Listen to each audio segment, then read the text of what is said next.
Hello, I just want to do a quick video on blind spot checks when the car is moving. So the subject is blind spot checks when the car is actually travelling, the wheels are turning. The reason why I'm doing this video is because it came up recently as somebody who came to me from a different instructor who'd failed the test tried to do an overtake on a dual carriageway and did a blind spot check on the dual carriageway doing the overtake, and as such looked over the right shoulder and as such veered the car over sharply to the right because they're doing 50-60 miles an hour. And so I want to do this because this is, although I've done a blog on it, I'm conscious of the fact that some people don't look at the blog but do look at the videos. So the reason why this is a big deal is because safety.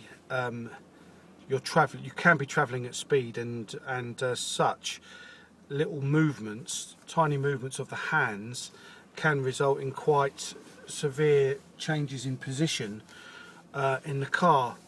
Now, let's look at what the DSA, the Driving Standards Agency, in their book, their publication on what they say about this subject of blind spots on the move.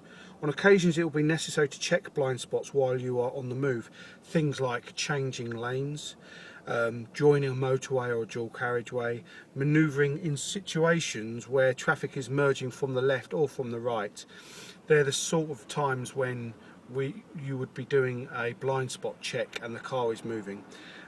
These blind spot checks will be to either side and should not require you to look round, but rather to give a quick sideways glance. Sideways glance meaning chin to shoulder only, as opposed to right over there like that.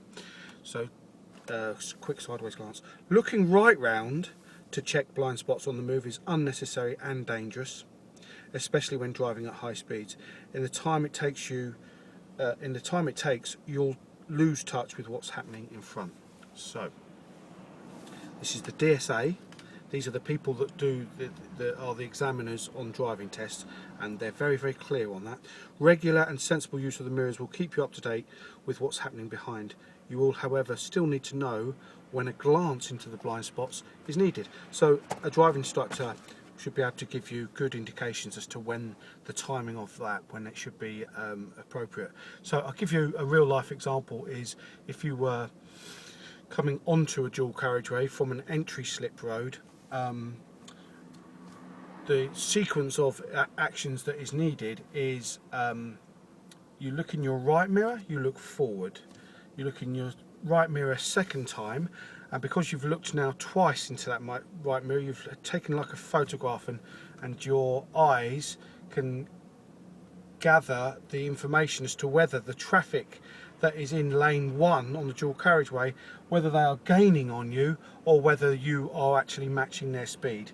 Because that's an important point. If they are gaining on you and they can't move over to let you in, then the sensible option initially is check your central mirror and come off the gas. Don't keep driving at a hazard. So just go over that again. You're looking forward because ultimately you do have to give way to the dotted white lines coming onto dual carriageway. You're looking forwards, you look in your right mirror once, you look forwards again, you look in your right mirror twice. So you've got a picture as to what's going on, you've got options available to you to come onto the dual carriageway. This is the crucial bit.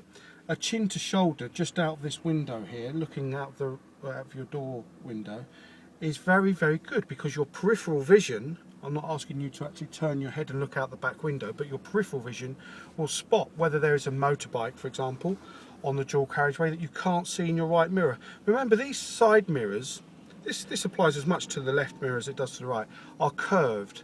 They're curved because they're doing a different job to the central mirror. The central mirror is flat, so this is very good for distance and speed, how close vehicles are behind you. But the right mirror and the left mirror, the side mirrors, are more to do with position of other road users. So yeah, that right sideways glance, and it is literally, if I was driving along now to come onto dual carriage, I look once, look forwards, look twice, look forwards, and it's literally that. It's just a momentary glance to see if in your blind spot there is a motorbike that you can't see in the right mirror. Massively important this, because if you get this wrong, if you do end up doing proper blind spot checks, the time it takes you to do this, look, blind spot check and back, that time you can travel an awful lot of distance at 40, 50, 60 miles an hour, an awful lot of distance in that short time that it takes you to do that. And that is why, if we're traveling in that direction, our main attention needs to be in that direction. Just like with the maneuvers, if you're reversing, if you're doing a reversing maneuver, then most of your attention needs to be out of that rear windscreen. So I just wanted to emphasize this point, because it is a safety issue. I mean, for sure it wouldn't be acceptable on test either, but more to the point, for me, it is actually a safety issue. We cannot be affording to do proper blind spot checks like this when we are driving forwards. The wheels are turning, we're driving forwards. We can't afford to do it. Instead, we do chin to shoulders, sideways glances. A good driver will, if you watched a good driver and their observations that they're making, their head will be continually moving and making observations all around them at all times.